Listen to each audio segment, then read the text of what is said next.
Salut. Donc, aujourd'hui, ça va être les capsules à propos de Wise. Donc, j'ai le Audio Kinetic Launcher devant moi.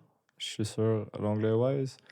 J'ai la version qu'on utilise à l'école installée, donc 2022.1.6. 8263, c'est la plus récente version de 2021.1.6. Ok, fait que là, j'ai juste, dans le fond, lancé Wise à partir d'ici. On va créer un nouveau projet sans nécessairement qu'il soit lié à un projet Unreal pour l'instant. Donc, le magnifique splash screen, je déteste l'ancien. Le nouveau est vraiment plus cool. Yes sir, on s'en fout. Ok, fait que là, vous voyez Project Launcher. Vous pouvez faire un nouveau projet, ouvrir un qui est déjà là. Oups, ça c'est top secret, merde. Puis sinon, vous pouvez en ouvrir un autre. Fait que je vais juste faire un nouveau ici. Ok, fait que là, on a cette fenêtre-là, comme on a vu en classe. Dans le fond, ça c'est le nom que vous voulez donner à votre projet. Fait que ici, ça va être premier pas Wise pour moi. Location, ça c'est où est-ce que vous voulez sauvegarder. Dans ce cas-ci, je vais juste le domper sur mon desktop. Original Files, vous pouvez laisser ça à défaut. Sinon, dans le fond, ça va être à l'intérieur de votre projet. Parfait, ici, ça vous donne, dans le fond, l'adresse où est-ce que votre projet va être. Plateforme, vous gardez juste Windows pour mon cours, vous n'avez pas vraiment besoin de tout ça. Puis les factory assets, comme on a vu la dernière fois, vous pouvez juste sélectionner None. Si vous les voulez, c'est correct, ça va juste il va juste avoir des trucs de plus dans votre projet, mais on n'en a pas vraiment besoin pour le cours, donc je suis super OK. Cool, là on a une page qui parle de la licence. Dans votre cas, je crois pas que vous en aurez besoin. Par contre, si jamais vous voulez aller plus loin que 200 médias assets, il faut demander une licence. De ce que j'ai compris, maintenant c'est gratuit, mais je crois qu'il faut quand même que vous envoyez un message ou quelque chose comme ça. Fait que, ouais, si jamais vous voulez une licence, allez checker ces infos-là. Ok, je vais faire comme la dernière fois. Je vais juste partir de tout en haut ici, puis je vais juste browser tous les trucs un peu rapidement. Fait qu'ici, dans l'onglet projet, on peut créer un nouveau projet, on peut ouvrir un nouveau projet, on peut ouvrir un projet récent, on peut sauvegarder, on peut fermer, donc des fonctions quand même de base que vous connaissez vraiment déjà. Ça, c'est les work units, on ne va pas en parler pour l'instant. Ça, c'est juste avec le source control. Vous allez le voir plus loin, mais c'est pas un truc qu'on veut vraiment utiliser dans mon cours à moi. Le file manager peut être utile, par contre, on ne va pas en parler pour l'instant. Peut-être à la fin de mon cours, brièvement, mais sinon, non. Import audio file, c'est une fenêtre pour importer vos clips audio. Sinon, vous pouvez juste aussi drag and drop, c'est une autre façon de faire. Import voice asset, par contre, vous avez des voice assets. On n'utilise pas ça dans mon cours. Import factory asset, vous pouvez revenir prendre des trucs que je vous ai dit de ne pas prendre tantôt. Si ça vous tente d'aller prendre, checker c'est quoi. Bref, après, ce qu'on a, c'est convert all audio files. Ça, je vais en parler plus tard maintenant. Ouais, ça, j'en parlerai plus tard. Clear Audio File Cache aussi, c'est pas ultra important pour l'instant. Celle à retenir quand même, c'est Remote Connections ici, qui dans le fond est ce bouton-là. Ou Shift H. Dans le fond, ça, c'est vous allez utiliser ça tout le temps, tout le temps, tout le temps. Ça va vous permettre de voir vos. Si vous avez Unreal d'ouvert puis que vous avez une partie qui est lancée, vous allez pouvoir voir, dans le fond, la partie ici, vous allez pouvoir vous y connecter. Puis une fois que vous êtes connecté à la partie, vous allez pouvoir changer les paramètres dans Wise en temps réel puis voir les modifications dans Unreal. Donc ça, c'est très cool. Vous allez utiliser ça très, très, très souvent. Par contre, pour l'instant, on va y revenir dans comme peut-être un cours ou deux. Pour l'instant, on va se concentrer sur autre chose. OK. Fait qu'après ça, vous avez le Platform Manager qui n'est pas vraiment utile pour nous. Ici, dans ce cas-ci, on a Windows, mais c'est tout. Languages. OK, ça c'est pour si vous faites de la localisation pour votre jeu. Pas utile pour mon cours, encore une fois. License Manager, c'est pour votre licence. User Preference, il n'y a pas trop de trucs utiles, mais vous pouvez quand même ici venir bouger le font size. Aussi, si vous avez RX, vous pouvez venir le mettre comme outil externe. Comme ça, vous pouvez juste ouvrir avec CTRL-E, puis ça va ouvrir dans RX. Très utile, j'utilise tout le temps. Sinon, votre thème, si vous détestez vraiment, vous voulez vous crever les yeux, vous pouvez. Wise vous donne la permission. Sinon, vous pouvez juste utiliser le mode normal. Bref, le reste, c'est pas ultra important. Ah oui, si vous voulez changer où est-ce que votre middle C est, dépendamment de quel DAW vous êtes habitué. Bref. Après, Default Object Values, pas important pour mon cours. Profiler Settings, on va voir ça à la fin. Keyboard Shortcuts, fait que si ça, vous voulez changer vos Keyboard Shortcuts, c'est là. Control Surface, pas important pour mon cours non plus. Exit, c'est toujours utile. Bref. OK. Donc, edit ici, ça c'est pas ultra important, c'est des trucs un peu de base. Views. OK, Views, ça contient toutes les fenêtres qui sont disponibles dans Wise. Je sais pas si vous avez remarqué, mais tout ici est une fenêtre avec un petit X. Vous pouvez tout fermer, puis avoir rien du tout si ça vous tente. Fait que là, ici, vous avez juste rien. Et si vous voulez juste spawner des fenêtres, vous pouvez spawner des fenêtres de n'importe quoi, dans le fond. Puis tous les possibles types de fenêtres, ils sont toutes là. Puis ensuite, vous pouvez les mettre à des endroits. Puis c'est pas mal ça.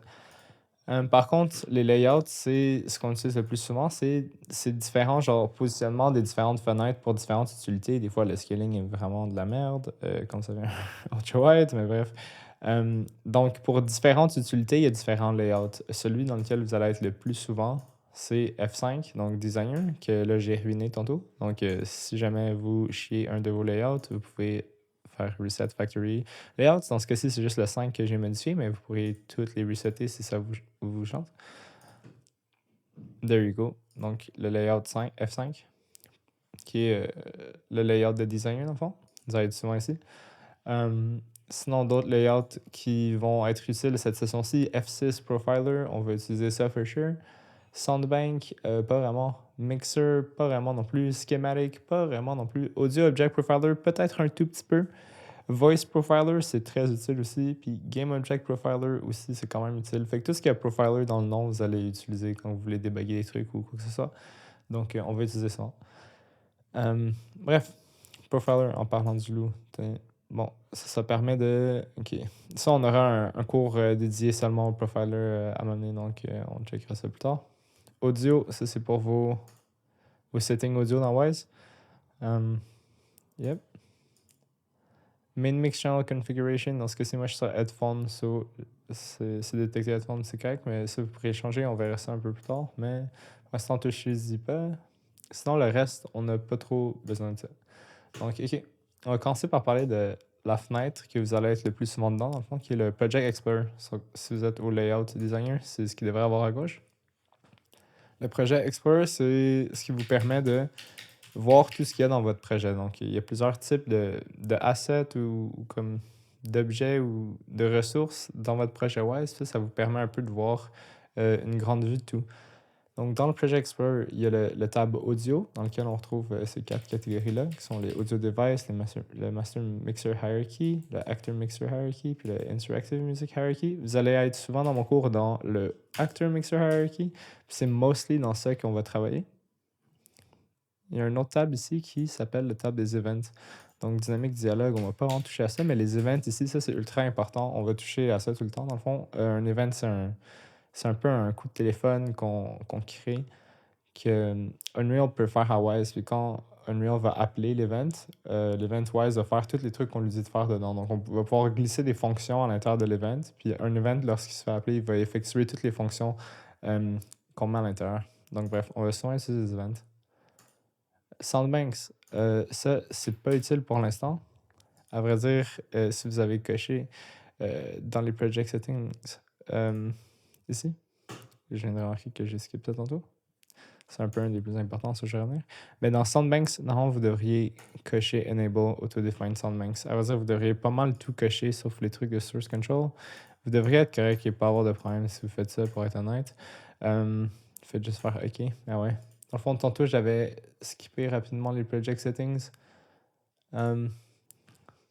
Juste rechecker ça rapidement. General, si vous n'avez pas vraiment besoin de vous inquiéter par rapport à ça, laissez ça à la valeur par défaut. Le source control, on ne va pas toucher à ça pendant la session parce que c'est pour quand on travaille avec des grosses équipes, on va push nos changements sur un serveur.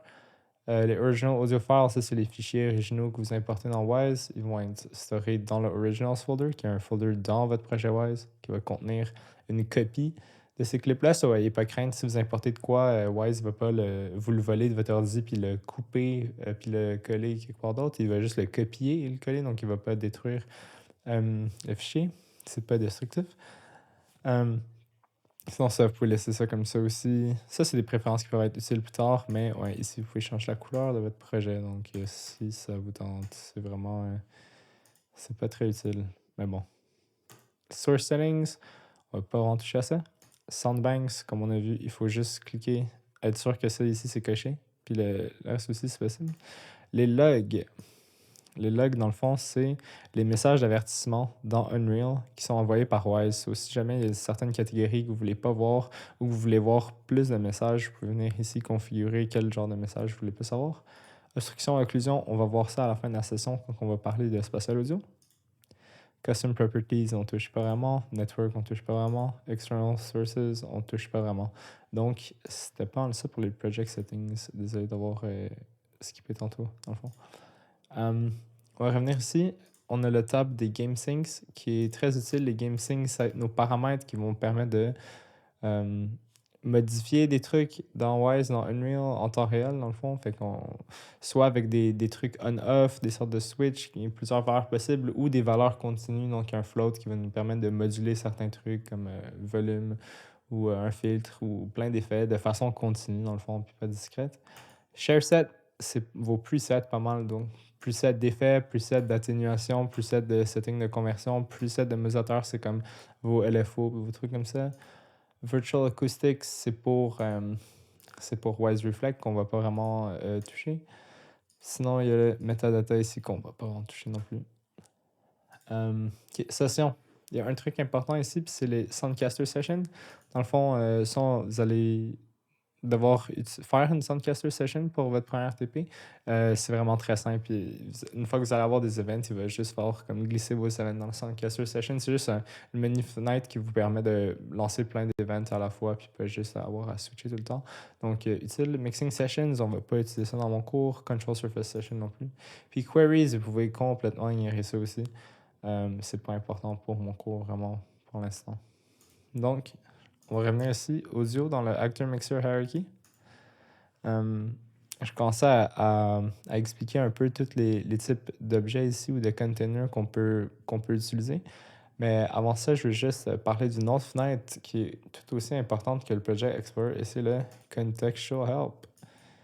Parce que ça, c'est méga utile. Dans presque tout dans Wise que vous cliquez, il y a de l'aide dans le fond qui vient vous dire c'est quoi exactement. Donc, vous cliquez ici. Oups, là, ça dit volume. Low pass, ça va vous expliquer. Le range, c'est quoi l'unité. Donc, il y a vraiment de la cool info dans le fond à venir chercher ici, puis pas toujours avoir à aller sur le site. Vous cochez un paramètre, puis le 3/4 du temps, le paramètre est genre, ou l'option est ultra bien expliquée. C'est sûr, si vous voulez encore plus d'informations, il faudra que vous allez voir la documentation en ligne, qui est quand même vraiment bien fait pour de vrai. Mais ici, ça permet d'avoir quand même une petite aide rapide à l'intérieur du logiciel, dans le fond. OK. So, je vais revenir ici à Default Work Unit. Puis je vais déliter New Actor Mixer. Puis à vrai dire, je crois que je vais m'arrêter ici pour ce premier vidéo-là. Parce que je pense que je vais couper pour faire un deuxième vidéo pour la partie suivante qui est vraiment les containers, dans le fond.